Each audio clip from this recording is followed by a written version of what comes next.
Je rejoins ce qui a été dit par mes camarades qui résident en Amérique du Nord. On a énormément à apprendre de ce qui se pratique dans le cadre du monde du travail ici. Quelqu'un qui a vécu en Amérique du Nord comprend et peut témoigner des bienfaits, et auprès surtout des personnes qui sont le plus réfractaires à cette évolution.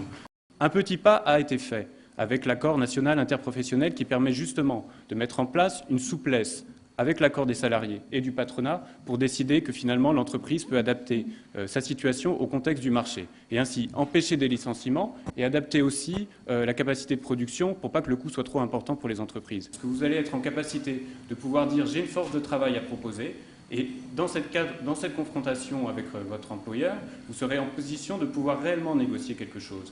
On est dans une Europe qui se veut démocratique. On doit être capable de dire, nous, en France, on pense que l'austérité, pour l'austérité, c'est dangereux. On en a la preuve factuelle, c'est même les économistes qui le disent aujourd'hui. Je crois qu'il est intéressant de dire que, comme l'a souligné Cyril, proposer que certes, on corrige les déficits publics, et je ne sais plus qui était au gouvernement juste avant et qui les a creusés, mais vous trouverez, et faire en sorte qu'en même temps, on ne tue pas la croissance, c'est faire quand même preuve d'une certaine sagesse.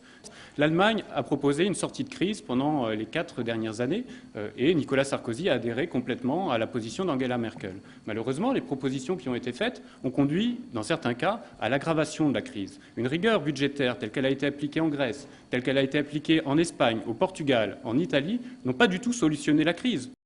Je pense qu'il est important de comprendre qu'en France, on est en train de préparer l'économie de demain. Nous avons des atouts très intéressants dans les nouvelles technologies et notamment dans l'Internet. Nous développons des moyens et des sites Internet qui commencent à avoir une certaine visibilité. Et Dailymotion en fait partie.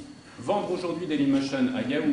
Yahoo est une entreprise qui est en perte de vitesse depuis une dizaine d'années maintenant. Ils essayent depuis X années de trouver une formule pour se renouveler. Il ne faut pas leur vendre Dailymotion si c'est pour eux une bouée de sauvetage. Je pense qu'un projet industriel qui mettrait en croissance cette perspective et qui permettrait à Dailymotion de se développer par ses propres moyens serait tout aussi intéressant. Le gouvernement précédent a vendu ArcelorMittal et on a vu les conséquences que ça pouvait avoir. Donc permettez qu'on puisse avoir une approche différente face à la situation dans laquelle on se trouve.